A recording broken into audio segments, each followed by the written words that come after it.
I used to fail. That is why this book is called From an Academic Failure. I used to fail. Now I knew why I used to fail. I never used to like to study. You know, a lot of young people doesn't like to study, and that was my issue. I disliked studying back in the day, and because of that, I used to fail. And I remember I was failing every single end of the semester. Now, one subject, I'm getting an F overall. I tried looking for my report, but I couldn't find the report book.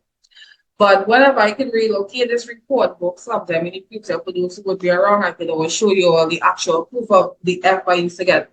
And a certain group of my family would always laugh at me every end of term when I got an F. And I got that for almost 3 years, from standard one, standard two, standard three. Now, the last term in standard three, my teacher said to me, said, Michelle, if you fail again, you will have to redo standard three. And that was horrifying. I didn't want to do over standard three at all. So I told my grandmother, who was alive back in the day, how old was I? Probably around 7 or 8 at that time. I told my grandmother she was a pastor and she believed in praying to all of these things. And she prayed to God on my behalf. And after she prayed for me, my attitude towards my work changed. And I started to take my work a little bit more serious, right?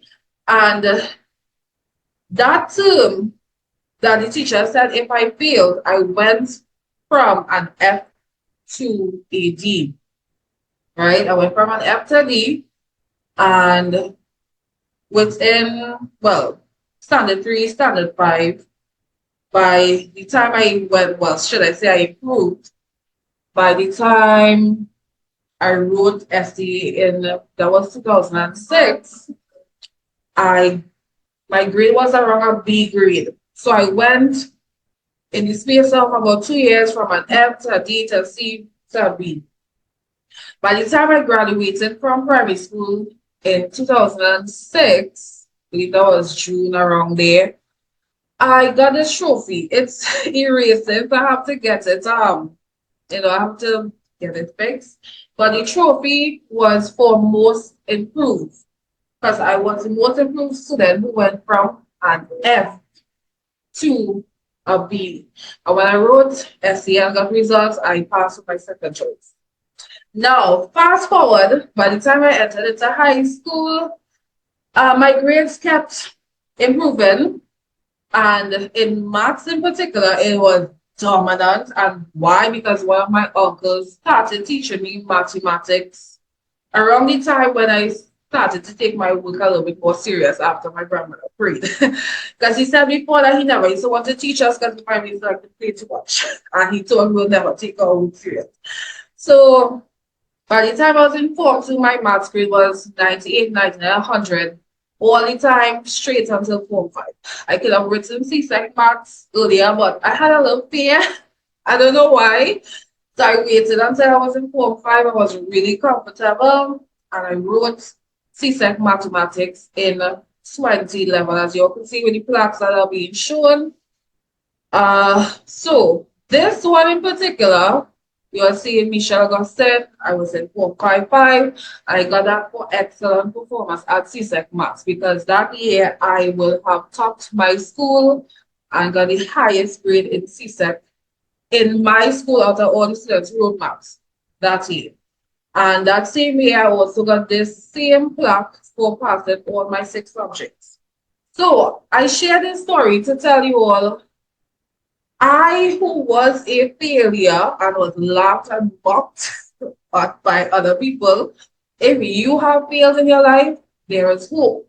You have to believe that you can do it. You have to believe that your situation could change.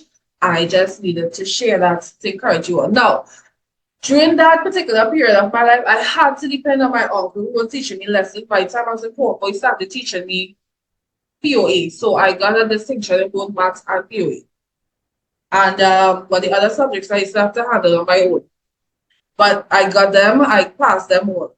Now, as I was saying, when I was younger, I still had to depend on my parents to keep telling me I need to study. So it was my dad, my mother, one of my grandmothers, my uncle was there helping with lessons. So I know there are some persons, especially the younger ones, you may need your parents to keep encouraging you or pushing you to accomplish your academic goals, your study goals. And yeah, that's important because you are young and you're still maturing, right? Now, there are few students, I could say one of my siblings, my sister in particular, I saw her as more, she was a little bit more independent in her studies than me. So she would study more than me, right? Naturally. But I, as I said, way before all of this, I never liked to study. And even though I started studying, I wouldn't have said I liked it 100%, but I used to take it a little bit more serious.